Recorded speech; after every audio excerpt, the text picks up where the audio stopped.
Changing your linked bank account on Venmo is a simple process that can be done through the mobile app or website. Here's a step-by-step guide. Open Venmo app or website. Launch the Venmo app on your mobile device or access the Venmo website and log into your account.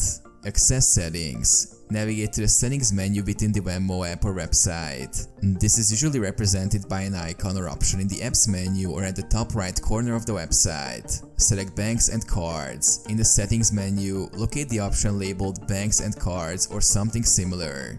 This is where you manage your linked payment methods. Remove existing bank account. Find your current linked bank account and select the option to remove it. Follow any prompts to confirm the removal of the bank account. Add new bank account. After removing the existing bank account, you will have the option to add a new one. Select the option to add a bank account and follow the prompts to enter the details of your new bank account, including the account number, routing number, and account holder's name.